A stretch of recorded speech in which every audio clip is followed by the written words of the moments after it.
Let me know if this sounds familiar. I would take the action if I just had the clarity of my next steps.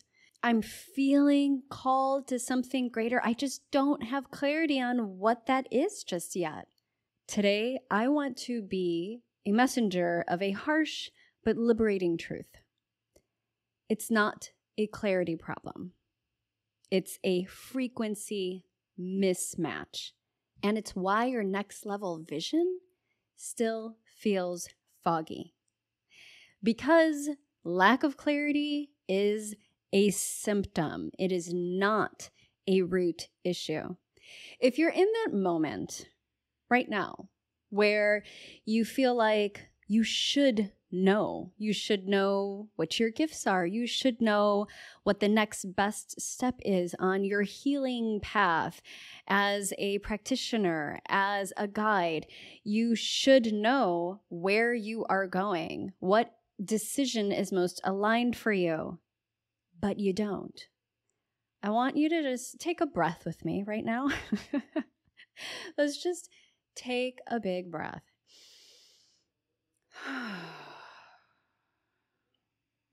I want you to know what you are experiencing is a frequency shift in progress.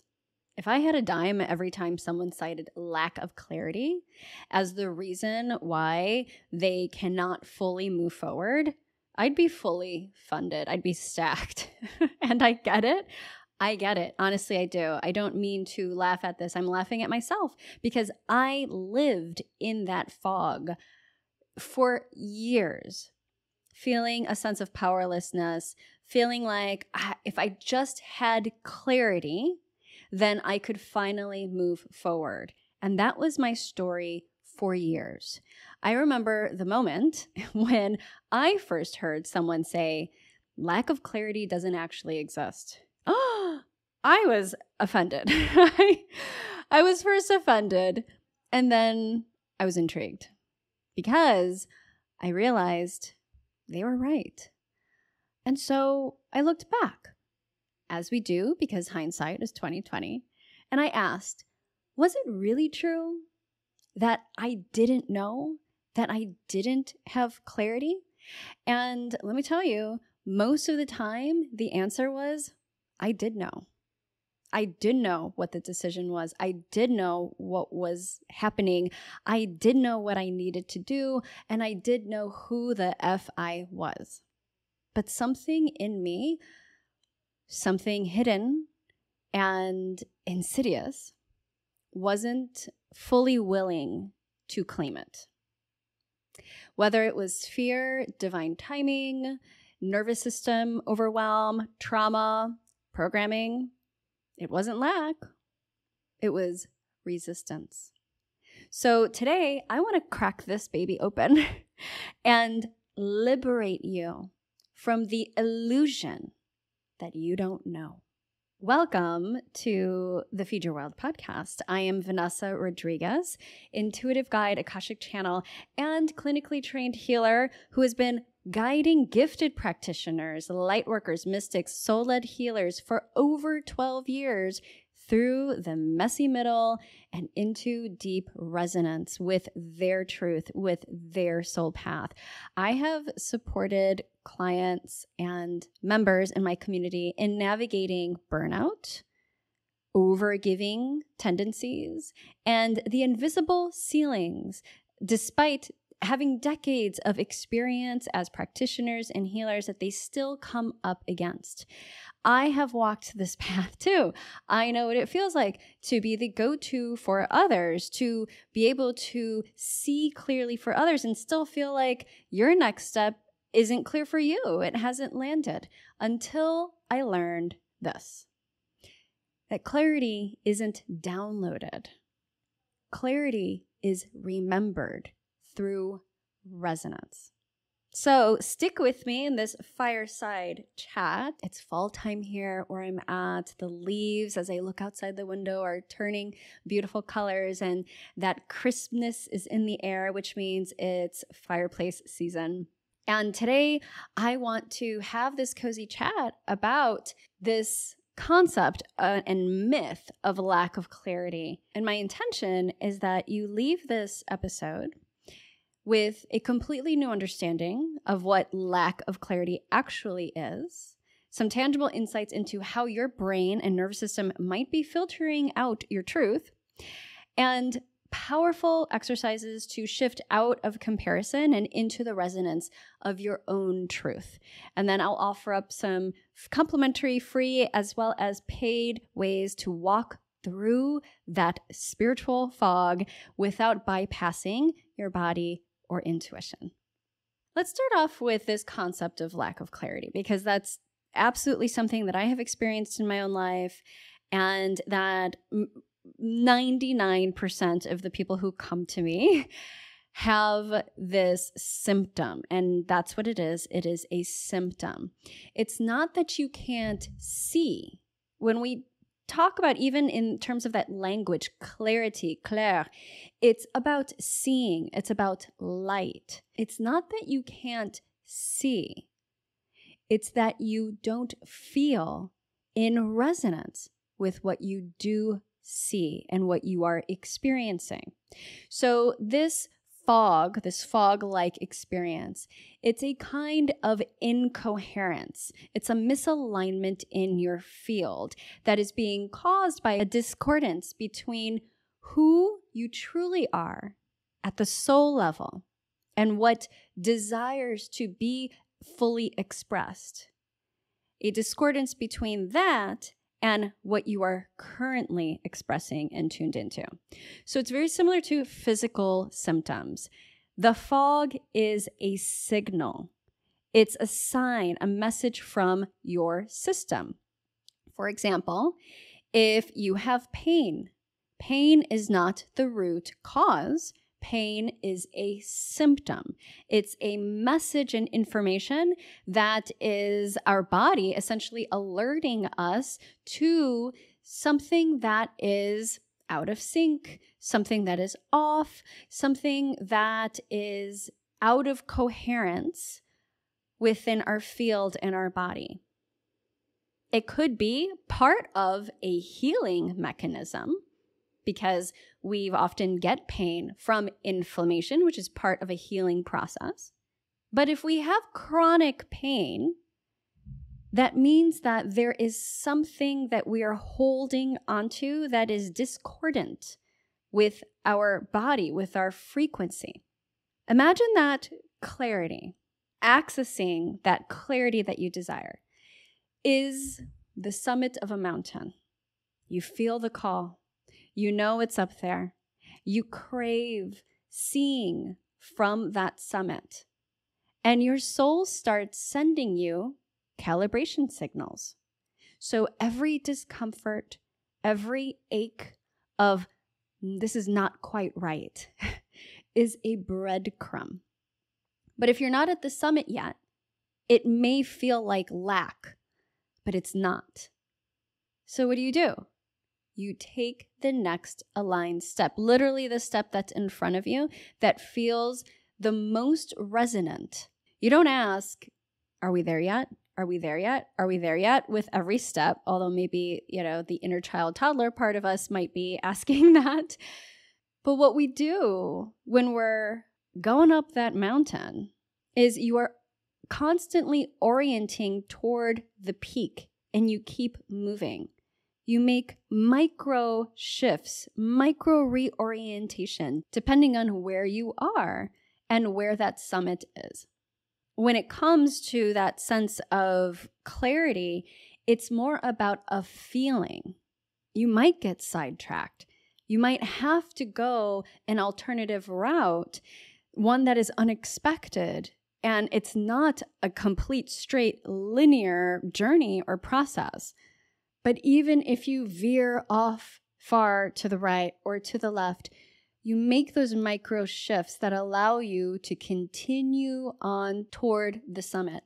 And very often, those sidetracks, or what can feel like going off track, is actually the safest or more efficient way of getting up that mountain, even though you can't see it quite yet. What is helpful for people who are traversing a giant mountain toward the summit? A guide. A guide is very helpful. That's where Sherpas come in. Sherpas are experienced mountain climbers and guides who can help assist you and navigate you toward the summit. But here's the thing. You are your own Sherpa, but sometimes we are a bit disconnected from that aspect of ourself.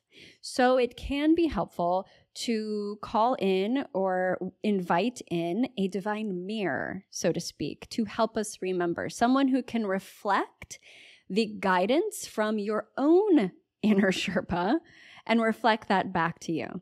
And it can be very helpful if that person has also had experience going up that same mountain, because then they are, in a sense, also an embodiment of a Sherpa for you. This can look like a mentor, a guide, a loved one, a peer who has been in your shoes, someone who can reflect through a clear channel without the distortions of their own projections.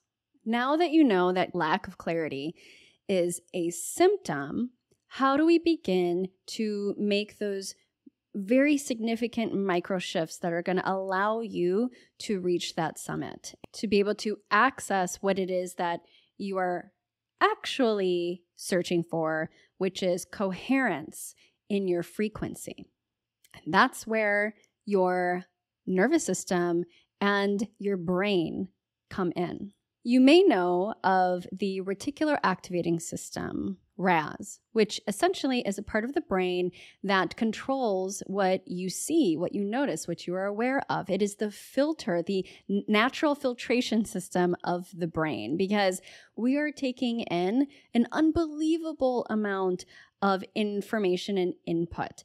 And so to stay sane, our brain has a filtration process that then allows us to filter out what we deem as unnecessary or not important or not aligned with our belief system, and allows us to see the things that we really focus on and we set our goals on, but that are also in alignment with our belief system. So if your subconscious, if there is any aspect within your subconscious, whether it is a false identity that you have either adopted or created within your subconscious, who is pulling the strings of your RAS, or a belief structure and set of beliefs that are not fully on board with becoming who you came here to be, then they will keep those elements, that information, inaccessible to you.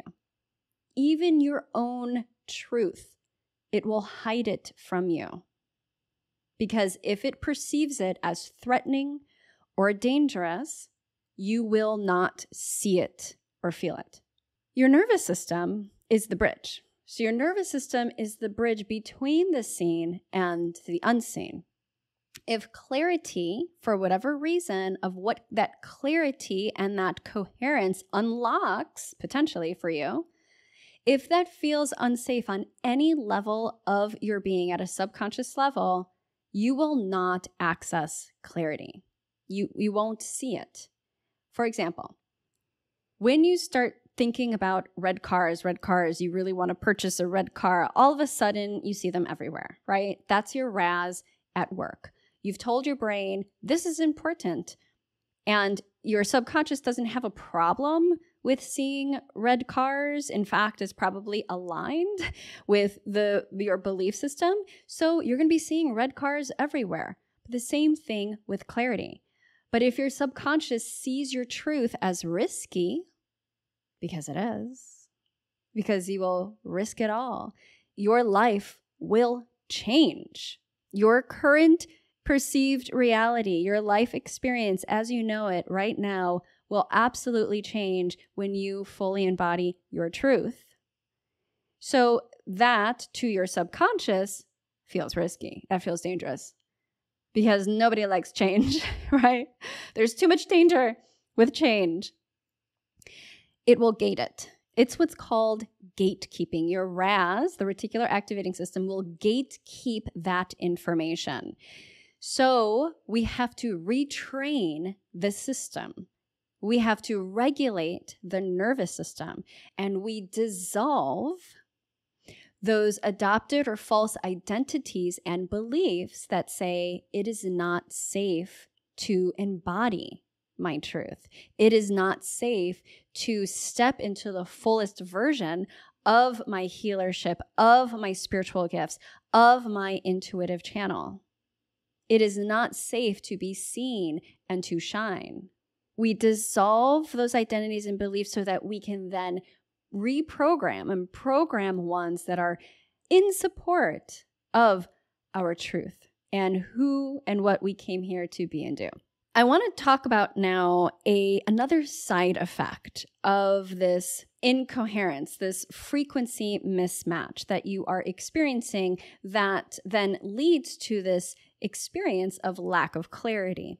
And that is copycatting. So copycatting as a symptom. Now, copycatting is essentially when you start to mimic the things that someone else is doing or wearing or saying, how they look, their vibe even, the literal words that they are using. And I see this pervasive in social media space, but I am also a victim of copycatting and a perpetrator. I have had the experience on both sides. Copycatting is often unconscious. It's a reflex. When one feels foggy and doesn't have the answer, you look outside of yourself for indications of what is. So when you do that, you then find someone that is maybe resonating at a more coherent frequency and one that feels really good for you. And you say, man, she looks clear. She looks amazing. She seems to be doing what I want to do. Let me follow that. Let me copy her framework, her template, her formula, her words. Let me do what she's doing. And again, this is often on an unconscious level. So there is no judgment around copycatting because, again, I've been on both sides of it. And I actually found myself unconsciously copycatting a lot of my mentors in the very beginning. And it's similar to when I'm thinking of my son right now, when he was a little toddler, how they mimic you to learn how to essentially be human, right?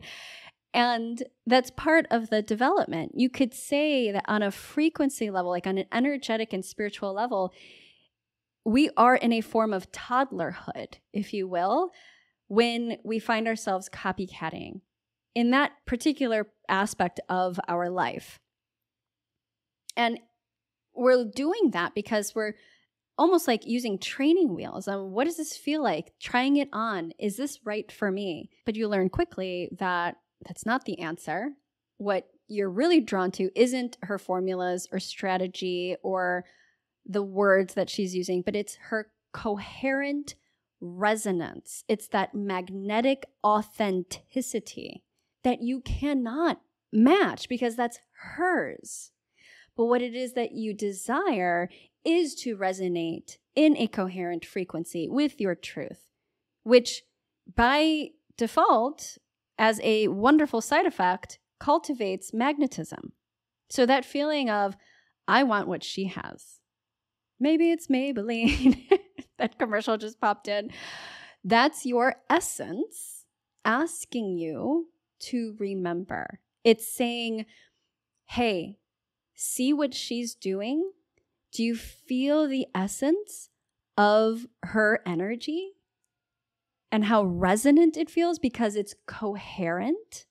Use that moment as a mirror. What about her lights you up? What do you think she's feeling that you desire to feel? And what if that's already inside you, waiting to be activated? And that's why you're unconsciously copycatting. Okay, so I want to take a moment and step back. And in reflection upon everything that we brought forward, I want you to tune in. take a moment and tune in.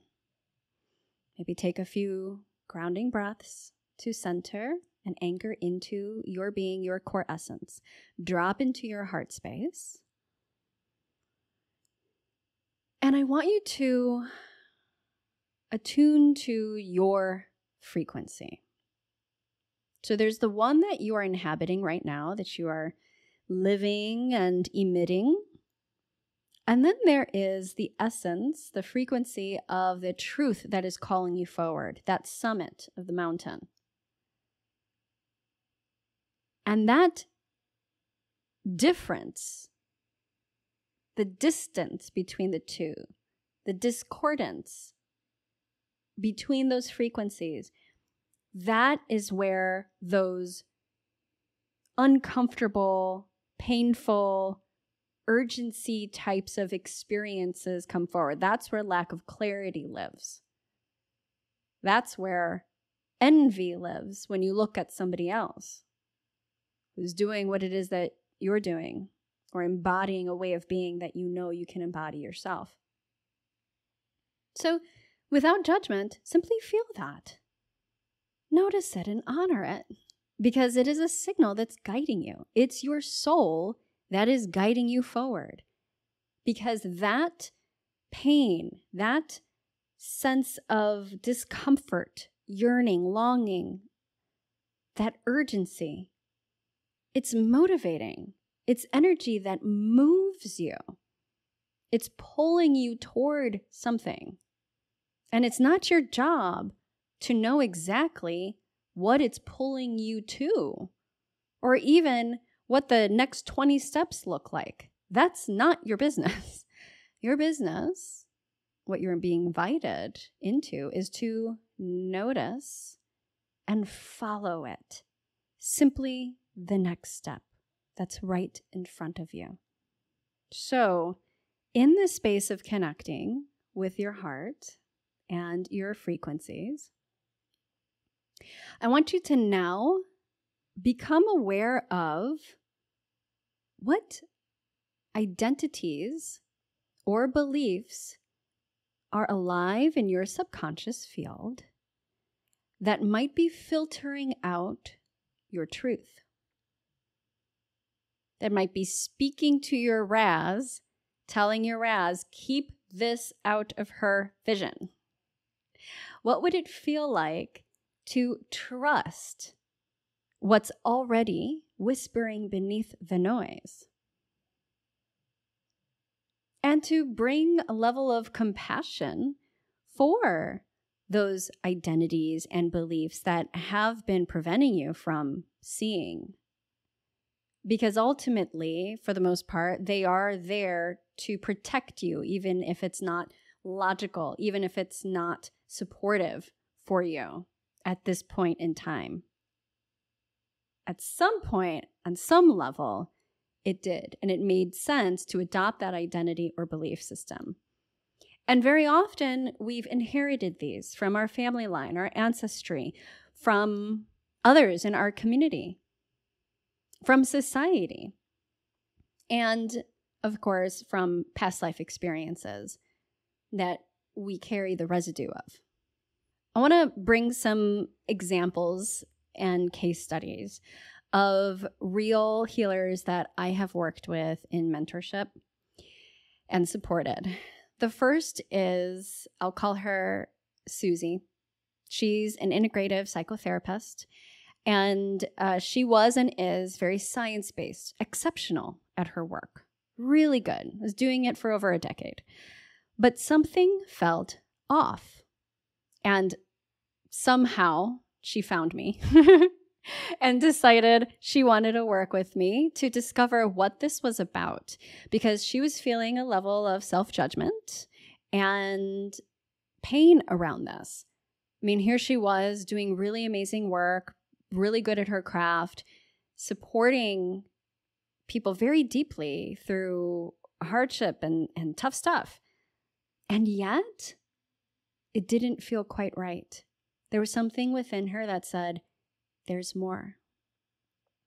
And that voice was right.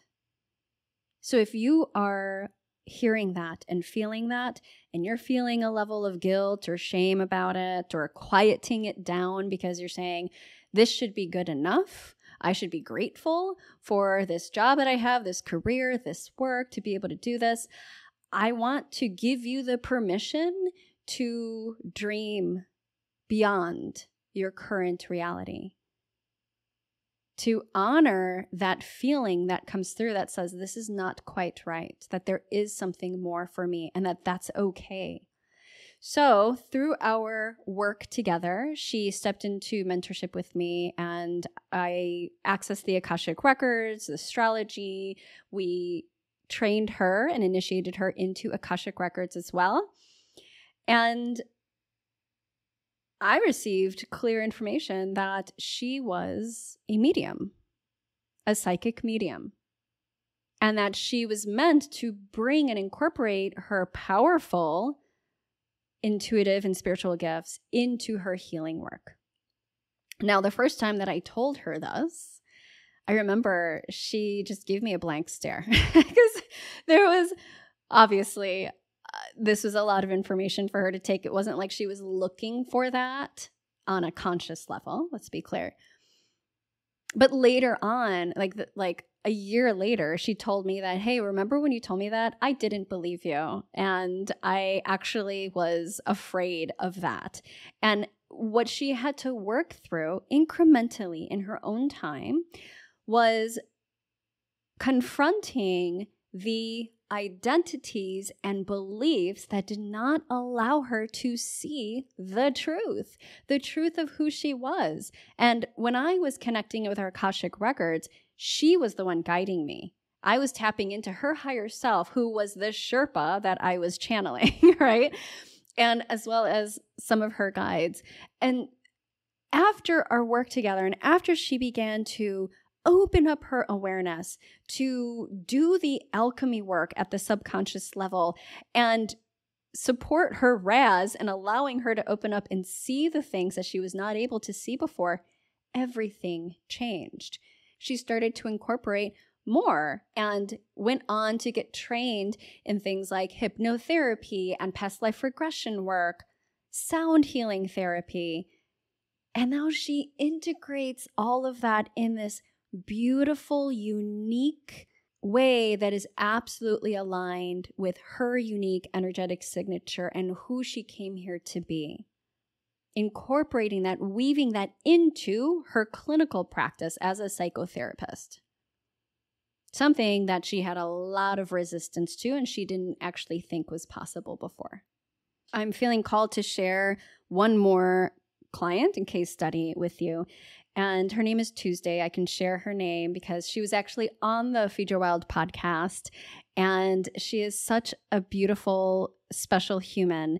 Tuesday was a suburban mom and a strategy consultant who came to me for mentorship as well, stepped into my mentorship container, and knew that there was something more for herself too.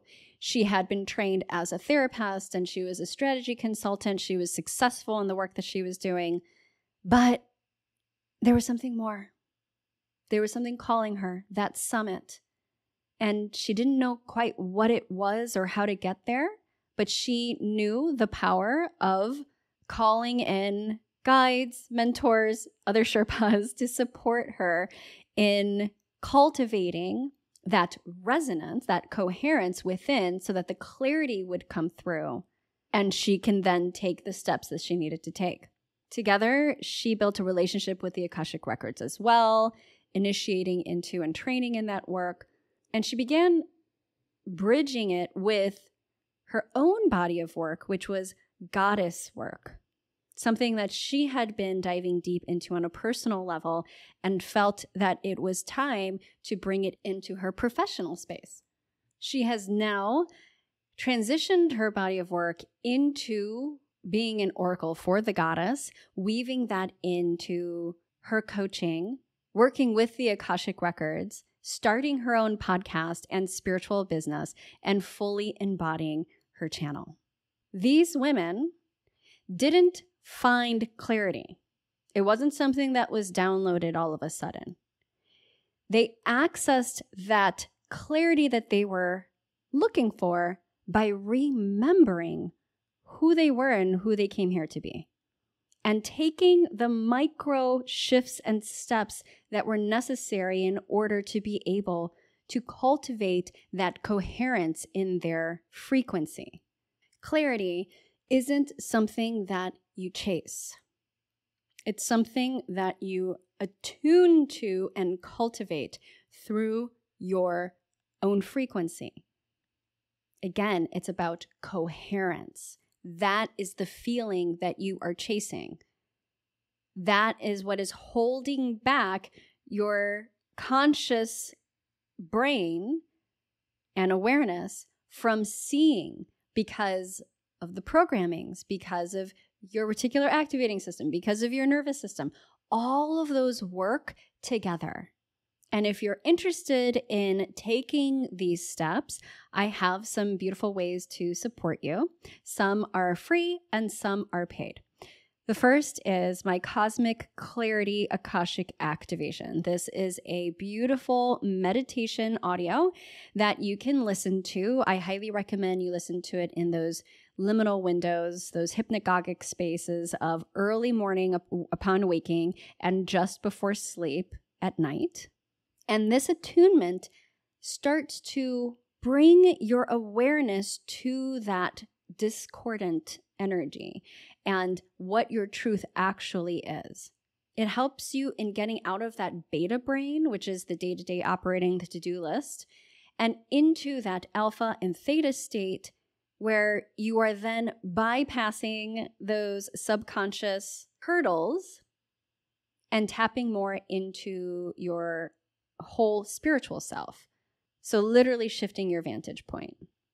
I also am offering for a limited time a few spots for my clarity channeling sessions. These are 30-minute Akashic channelings that go super deep within these 30 minutes, where I connect with your inner Sherpa and reflect back to you the truth of what I see in the messages that I'm being given about your gifts, about your path.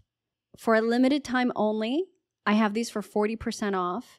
And these are a beautiful way to get a taste of what it's like to work with me, because I do have 3 spots open for my Oracle Mastery Akashic Private Mentorship. This is my high-level private mentorship, similar to the ones that I did with my clients that I mentioned before, where you get trained as an oracle, learning how to work with the Akashic records, connecting in with your gifts, your guide, with me as your oracle in your back pocket, helping to support you in stepping onto that next level of your healing work and your path.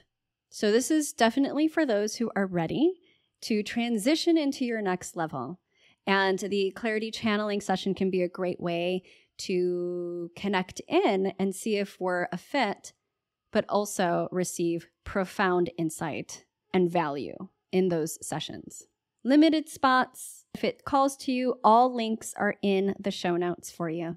Another beautiful practice and action step that you can take is to surround yourself with others that are at your level or beyond in terms of their healing work, their journey with their spiritual gifts. Surrounding yourself with intuitive healers. What begins to happen is we all expand together because there's an intuitive network calibration process happening. We calibrate, our frequency calibrates to that level of the highest frequency in the space. And you can find that in my community called Bloom. It's a sanctuary for intuitive healers, practitioners, light workers, mystics, where you can plug in and train your resonance by osmosis. It's real and it's a thing, and it's very potent and powerful. I'm also doing monthly Akashic Q&As for members where you get to ask your burning questions and I tap into the Akashic records. There's so much beauty and value inside of Bloom, our membership community, so I invite you to step in. Again, all links are in the show notes. All this to say, you don't need another certification. You don't need more credentials. You don't need to find clarity because you already have it. It's just waiting for you to say yes and make those micro shifts and attunements to begin to allow your conscious self to see what's been there the whole time. I'd love to hear how this lands, any questions that you might have.